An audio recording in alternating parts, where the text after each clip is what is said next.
you immediately know with those vertical headlights and the stance of that car, it's a Cadillac.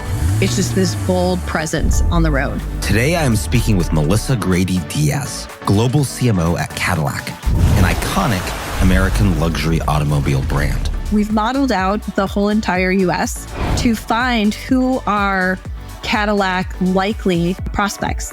One of the biggest predictors of being in our Cadillac audience when we went through this was job title, president, CEO, or people with a similar title. You have that insight. What do you do with that? We stopped and asked ourselves the question, if Cadillac disappeared from the world, what would be missing?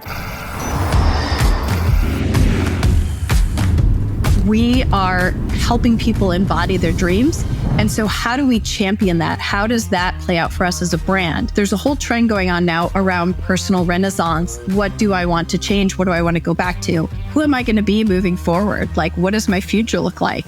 It's not a reinvention. It's really a reimagination. What is distinctive about Cadillac's marketing? What we've really done at Cadillac is Welcome to Top CMO. I'm chatting with Melissa Grady Dias, the global CMO at Cadillac.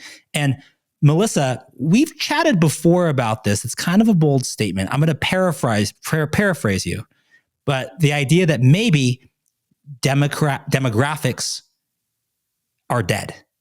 Are demographics dead? Should we not be using demographics anymore for targeting? And what is the difference between how you use it for targeting versus reporting? Yeah, so I think that's the perfect distinction right there. From a reporting perspective, demographics are really helpful, definitely not dead, and it really helps you to understand some basic differences between things. From a targeting perspective, I'll be bold here. Cadillac is a very bold brand, and I'll be bold. I don't believe in using demographics for targeting. I think that there is too much variability within who people are as human beings. So if you look at 25 to 54-year-olds with income over $100,000, you're just too vanilla. You can't pull anything out of that, and you can't do anything with that. So what we've really done at Cadillac is we've flipped it on its head, and we've modeled out the whole entire US to find who are Cadillac likely prospects. And just to pause there for a second, when you say you've modeled out the entire US, what does that mean? Does that mean Cadillac has a profile on like me, Ben Kaplan, Top CMO podcast host? Like literally, I'm probably somewhere in a database somewhere, or what does it mean that the entire US? So we're partnering with our agency. We use Cara, which is part of Dentsu, and Dentsu has the M1 Mercury platform. And Mercury has the entire US, just like a lot of other vendors do, like Axiom or anyone who has those types of files. And that's where it's what we activate our media off of. And that's where we've built our models, is off these files that are. Okay. Yeah, yes. Okay. But got it. So you have, and as you're building modeling for the US, what are you doing? You're not looking then just at someone's age or income level. You're looking at how a bunch of factors go in to essentially like an algorithm or regression analysis or something that takes into account the interplay between multiple variables. That's exactly right. So we use regression modeling. We use some other forms of modeling to figure out who are the most likely Cadillac prospects. And then we index them versus the entire US. And so what we see right now is with one of our main segments, they're 17 times more likely to buy a Cadillac than the general population. And it's really interesting when you let the data speak to you, and it's something I really believe in. You've got to just go in and let the data speak to you and see what comes out of it. And what was so interesting, I think, for us as a brand, Cadillac, one of the biggest predictors of being in our Cadillac audience when we went through this was job title, which when I first heard that seemed so strange. And as we dug into it, it was because we were way over-indexing on president, CEO, or people with a similar title. And as we peeled that back and understood it, it's because we have a lot of entrepreneurs who are Cadillac owners. And it was like a light bulb going off for me, because if you think about Cadillac's history and the way that Cadillac's always been woven into the history of America, it is the story of someone who works really hard, who puts in the time, who achieves something, and then rewards themselves with a Cadillac. And what we see is, and what was so interesting is that spirit exists today. And we're still really resonating with entrepreneurs. And when you have that insight, that's a great insight, by the way, because I also do a podcast called Top CEO. And there you go. There's some potential Cadillac future owners there. What do you do with that? So is that just like general background to say like, okay, let's do some campaigns that target, those with an entrepreneurial mindset? Is it, oh, let's do messaging that more aligns to this idea of like, you've worked hard, now your new, like, I know you guys are launching electric, so your new electric prize vehicle is here. How does it impact overall just once you have that insight? So it really goes two ways. And it's one of the things that to me is, I'm weirdly passionate about this intersection of sort of data and technology and insight. And so from a targeting perspective, this drives all of our targeting. We have our audience and we're activating that audience against, indexing it against TV properties, using it for addressable OTT, digital as a direct targeting.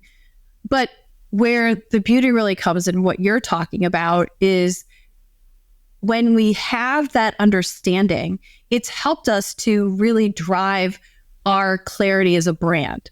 And so over the past year and a half, we've been going through really a refresh of our entire brand. Our visual identity is all new. We have a lot of color right now, very bold. Bold is one of our brand values, and you really see it come through.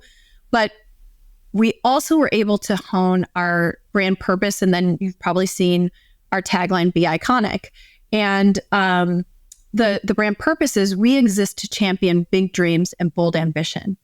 And how we got there was to understanding that this has been a truth about Cadillac, really the entire time that Cadillac's been a brand since 1902, that we are helping people embody their dreams. And so how do we champion that? How does that play out for us as a brand? And that comes out in the stories that we tell. The first time that you really saw this come to market was with the Oscars a couple of years ago, partnering with Regina King. And we had just written a new brand manifesto, and we're digging into this. And Regina King said, "Wow, that's my story." And she articulated her story, and it really matched with the brand. That's been a journey that we've been on over the past year and a half. But having that pure insight and that way that creates a connection where someone says, "That's me. That's who I am," and you'll see that in the Escalade IQ campaign that we have coming up. I'll talk about that in a second. But we've been on that path. It's also how we got to Be Iconic as our brand idea, which shows up as a tagline.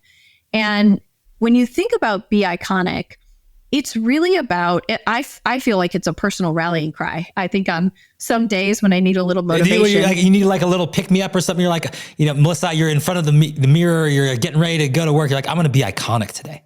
Exactly. Because if you think about it, if you're having a bad day and you say, I need to be iconic, that raises like, you're like, okay, I got to pick this up. We're not just going for like a middle of the road day or maybe a day that doesn't suck. No. We're going to be iconic today. It's amazing, right? Because we can say this now and it really means something. And when I've thought about it, it's really about being your most inspirational, aspirational self. Like when you think about iconic, it's never in this negative territory. And so that's where we live as a brand. And it's been working well over the past couple of years. And as I said, we're about to reveal the Escalade IQ this week in New York City. And we have a campaign working with Simu Liu.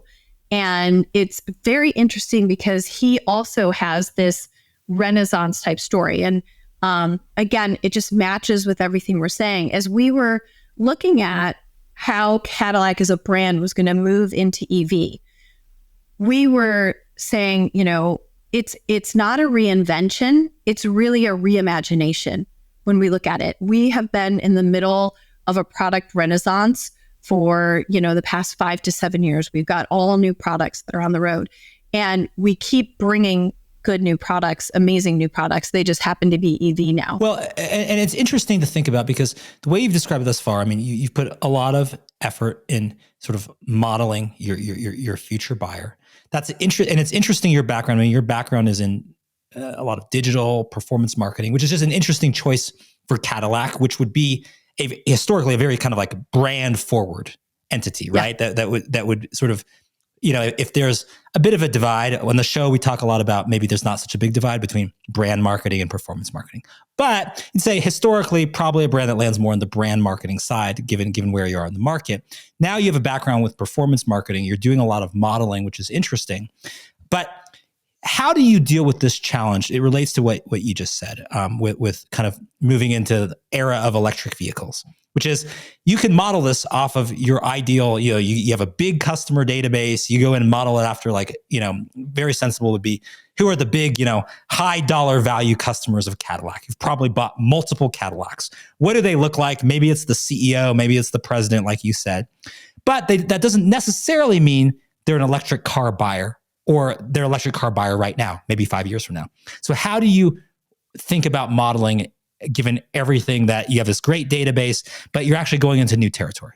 It was a new exercise for us. So as we were moving into EV, we looked at a new segmentation that wasn't based on our current owners, although we did map them back to that to make sure that it was still working. But we looked at moving forward in the marketplace, who is the change makers, and they're going to be the first to EV, who are sort of the second and third tier to EV, and who's probably not going to move for a while. So we got that understanding. And then within that, we started to look at this persona of who would be this Cadillac, Maverick, iconic type person within that. And so that was the going in point that we had for the modeling. And now we're just refining it as we get more information and data as vehicle sales and interest comes in. Well, and how much do you think about, typically in the car space, and automobile space, you see some some celebrity partnerships that are really meant to embody the brand values, right? You see a particular person. I can think of others too. One that comes up, who's done a bunch of things, is you think of like a Matthew McConaughey or something like that. That's meant to embody. There's not an accident, competitors picking him as a spokesperson. So how do you think about embodying those values? I know you have a launch coming up this week. You're going to do you're going to take over Times Square for an hour, but how do you start embodying the values and thinking about that when it's difficult to maybe communicate a new twist on something that, to your point, is iconic, has been around for a while, but it's got to mean something in kind of a new way? Do you think about partnerships, celebrities, other things like that to try to embody those values? Yeah, definitely. And I love the way that you framed it, asked that question, because as I alluded to before, for the Escalade IQ campaign that we have coming, we're partnering with Simu Liu. And the reason that we chose him is, as we were looking at this, we were like, this is not a reinvention. The Escalade doesn't need to be reinvented. The Escalade is being reimagined as an electric vehicle. And it was very interesting before we actually started that partnership. Last year, when we were kicking off this campaign, we started looking at trends, and we used Google data to say, what are some of the trends that are happening right now? One of them that was really fascinating was personal renaissance. I personally have been thinking about this too, as we're all kind of coming into this next phase of moving out of the pandemic. I think we've all changed quite a bit, right? We're still who we are, but we've changed quite a bit.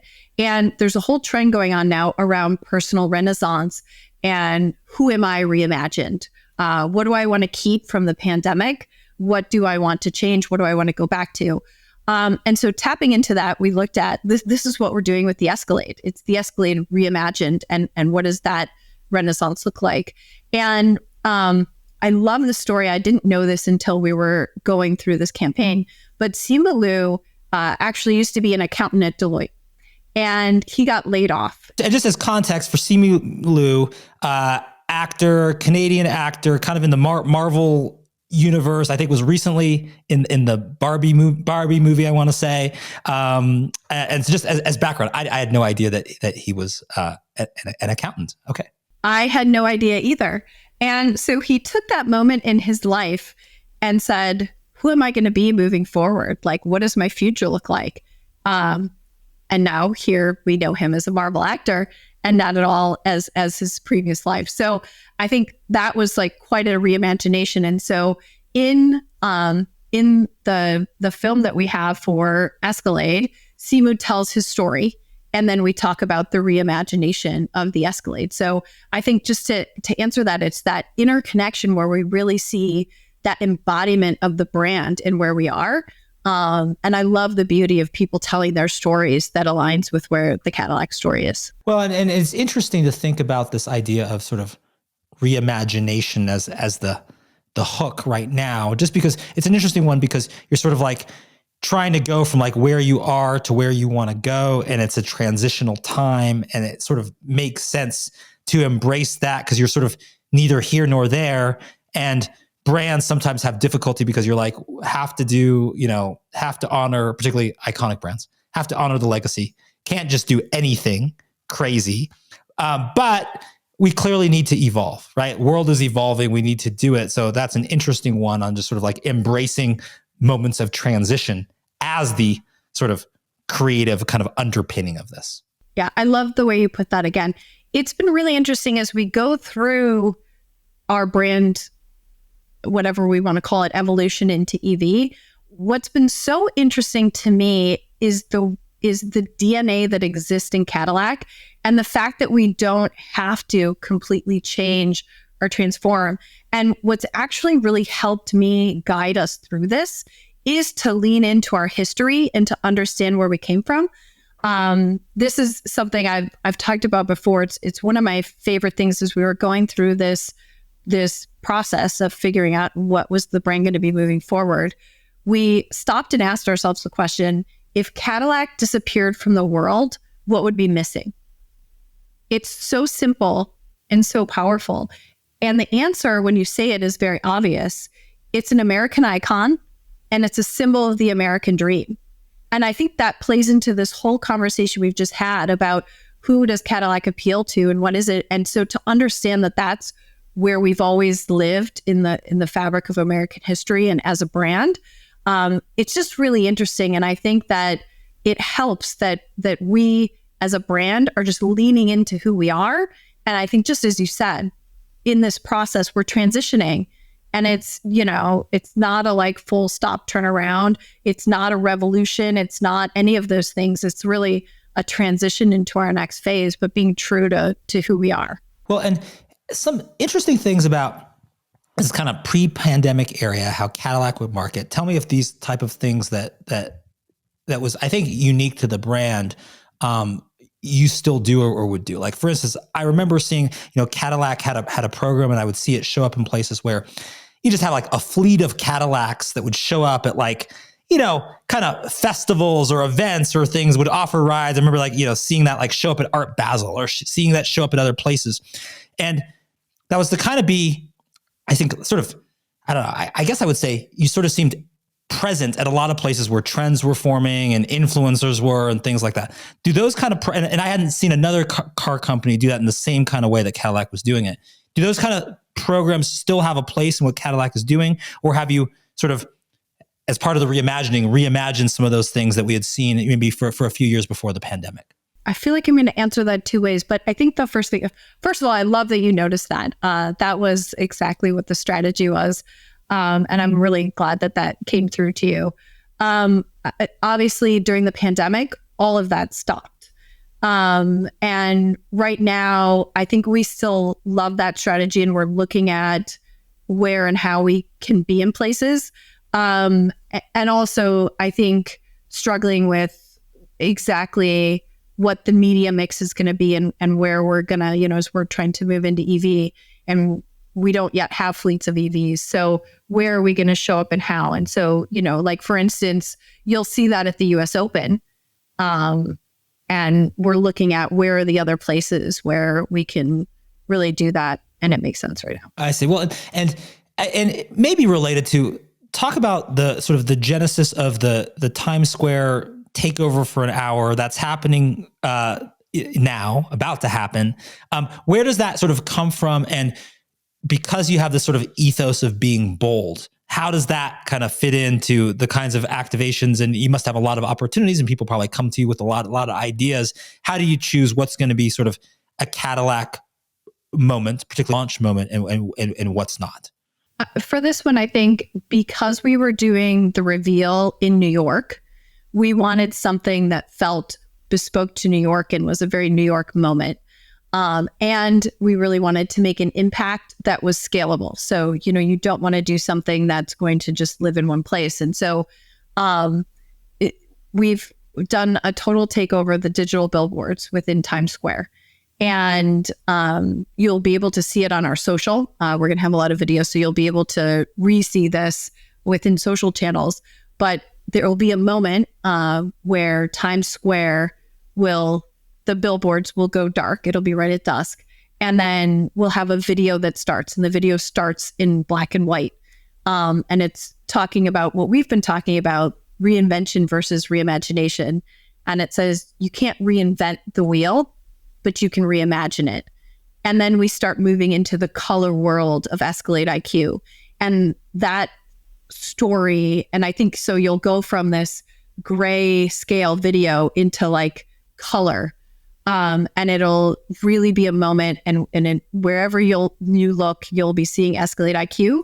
And then that's something that we're filming, and then we can reuse that in a lot of places. So it gave us the opportunity to really be present in New York, but then also to share that moment in wherever and whatever ways that either our customers, our advocates, or we want to. Just hearing you describe that color is going to play an important role in this. Is that right? And why? And how are you kind of marketing with color?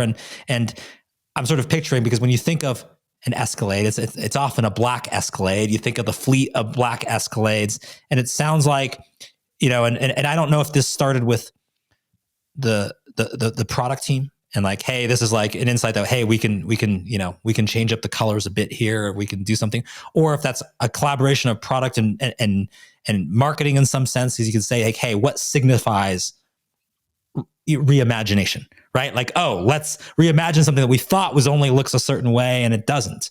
How does that start, and how does color and marketing with color play a role? So again, as we look at the journey that we've been on for a year and a half, one of the key things was redoing our visual identity. And another kind of an interesting moment for me was, I thought that we were leaning into color and using colored vehicles in our marketing. And when we put everything up on a board and we put it versus the competition and looked at everything, we were not color. We weren't standing out. We were kind of in this sea of sameness. And one of Cadillac's core values is bold. And it transcends, it does. So as you were saying, like it goes, engineering, design, marketing, everything about the brand, the people who are advocates of the brand. Bold is just a key tenet for them. And so, and I think if one of my favorite examples of this is, if you're driving down the road at night and there's a Cadillac that is driving that will come up next to you, you immediately know with those vertical headlights and the stance of that car, it's a Cadillac. It's just this bold presence on the road. And so, yes, we did. When we were looking at redoing the visual identity, we worked very closely with design. And we said, what is the mood and feeling and boldness of Cadillac? And it's really about color.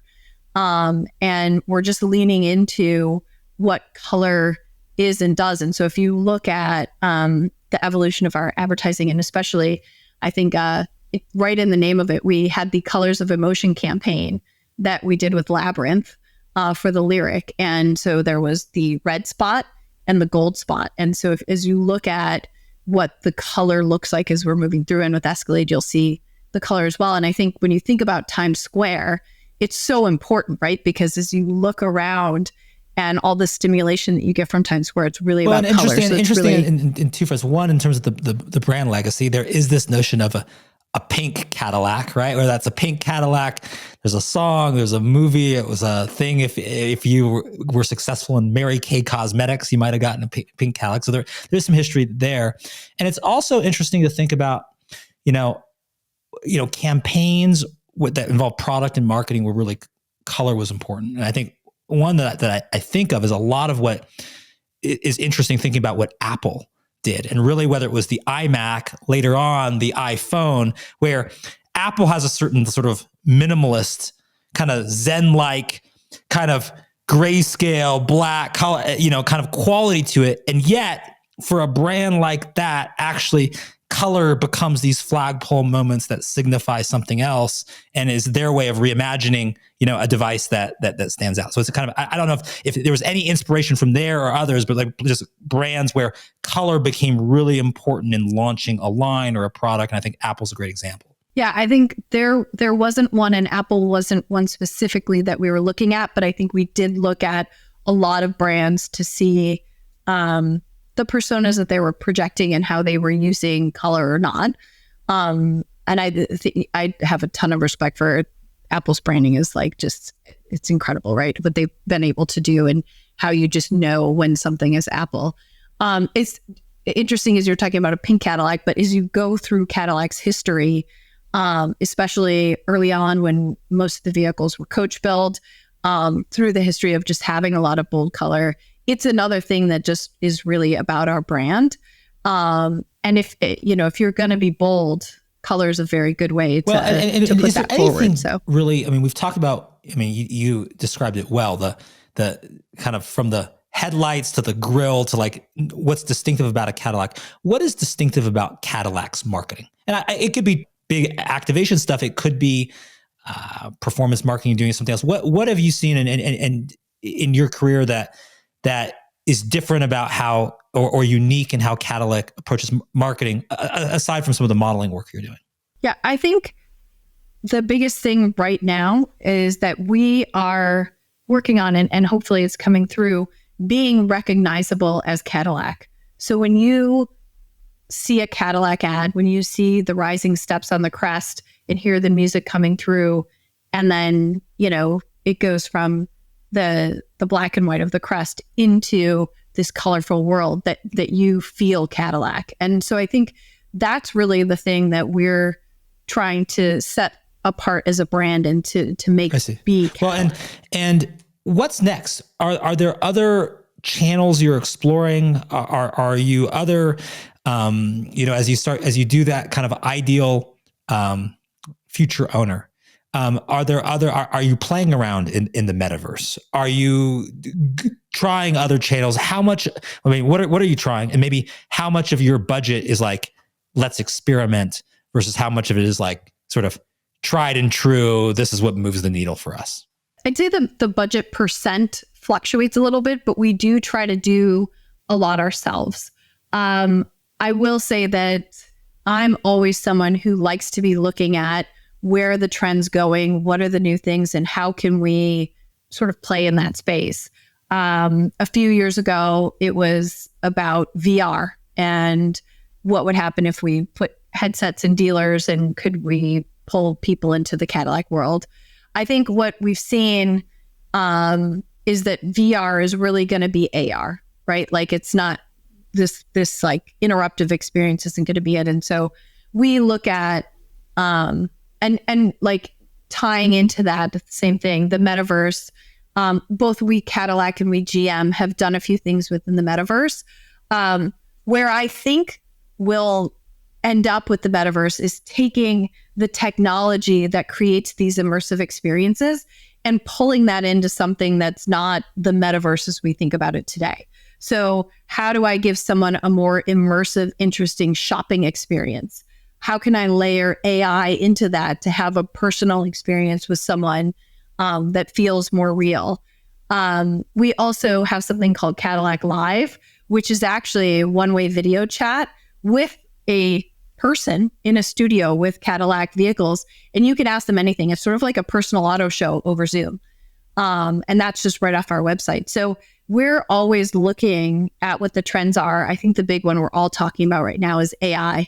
And what is that going to mean? And there's so many different places in automotive that can go, all the way from how is search going to fundamentally change to what is my shopping experience if I have an AI virtual assistant, to how does the car predict more of our needs? We call it pre-response. So when the car becomes more intuitive, when the car is not responding to you, but anticipating you, we call it pre-spons, and AI really kind of helps that. So I think that's one that's very fascinating to us, and we're really looking into. Because the ethos is sort of being bold, is that fun as a CMO? Does that give you more like license to then be, to like try stuff, do stuff? Hey, we're just being bold. That's what we're supposed to be doing.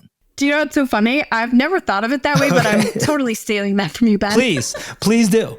I have to do new things. We are bold Cadillac. I love that. No, I think I personally love to be in that new space. I think it's the way that you learn. It's the way you grab people's attention, right? If you I always love thinking back, and I'll date myself here, but remember the first banner ads and how exciting it was that you could click on something and go somewhere.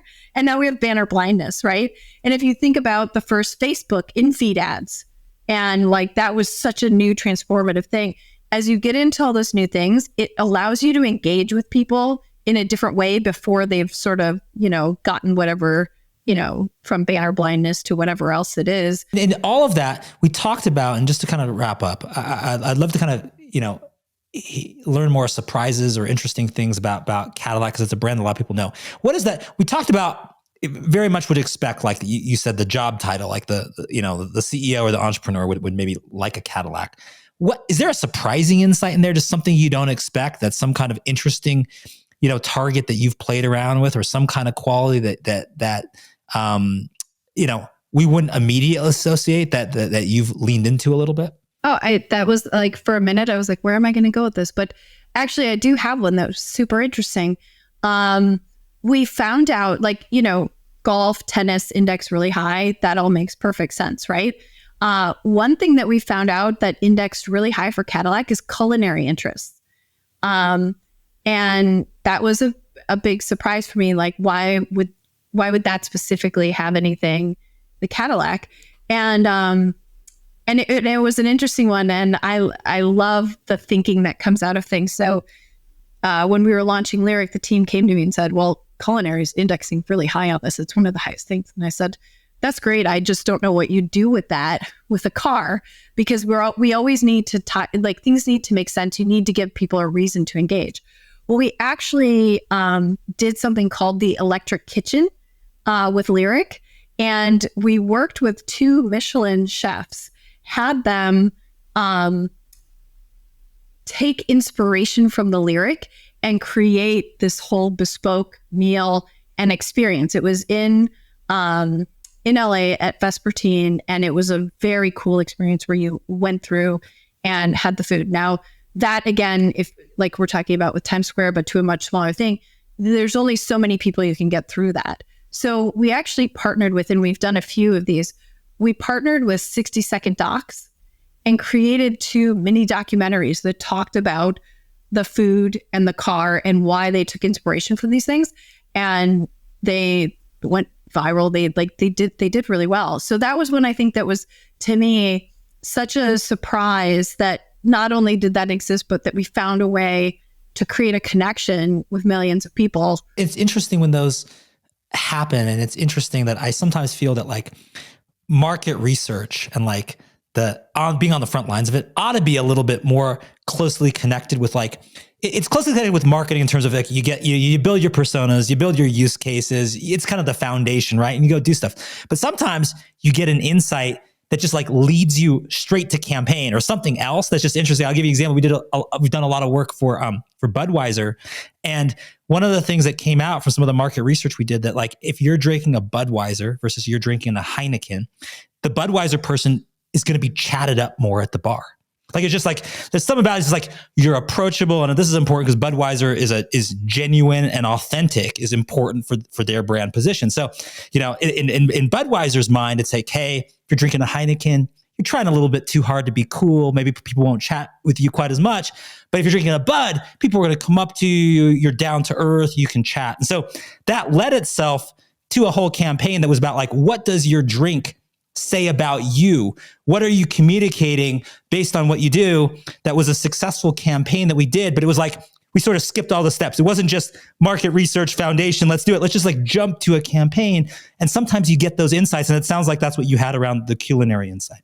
Yeah. And I love that example that you just gave. And if I think back to like my college days of drinking Budweiser, that was very true. I was very open and chatty, but I love that example. That's a great one. Great. Well, final thing is I'd like to end on is where is Cadillac going to be 3 years from now in your mind? Where do you think this all ends up? You're at a transition time. Obviously, electric EV is changing the whole industry, but where's the brand going to be? Where do you see this evolving to? Maybe that you're not quite there yet. Yeah, I think that it's, again, we're in this transition moment. We're on this path. And I think that will be, when we look at the product portfolio in 3 years, we're going to have a lot more EVs. We are going to be fully electric by 2030. And so I think that's going to be a lot of the transformation. I think a lot of who we are as a brand will stay constant. But, we've got Escalade IQ coming. And then stay tuned for some more exciting launches, because that's where we're going from a brand. Is really going to be a product. And is there any skills or capabilities as a marketer, as a marketing department that you hope to have moving forward? I mean, one of the challenges is like making data communicate with each other. You're like, oh, we have the potential to almost do this with the data. We can't quite yet. We're missing a few pieces to make this. Where are you headed, either on the data side or other marketing skills and tools that you hope to be there in 1, 2, or 3 years, able to do something that you can't do now? I think something that we're struggling with, that everyone's struggling with right now, is and I think that it's a really good thing. And I think we're moving into a better era of marketing. There's a lot of smart people thinking about this.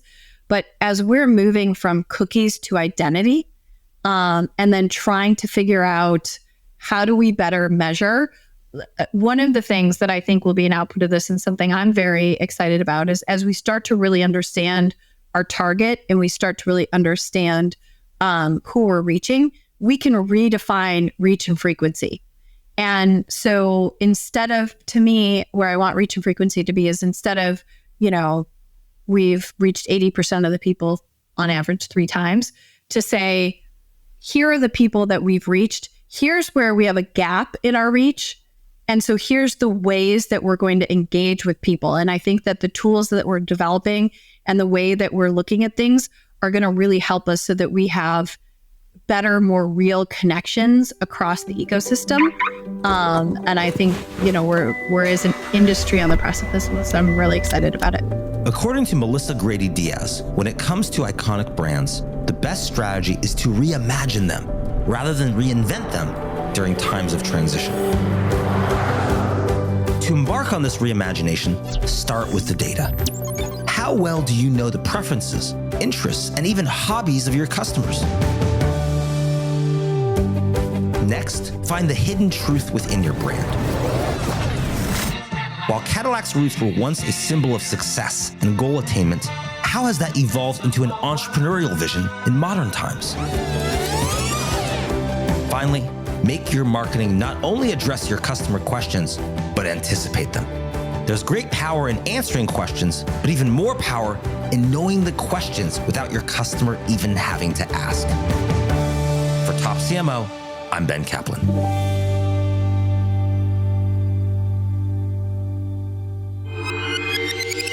This was brought to you by Top Thought Leader. Find out more at topthoughtleader.com.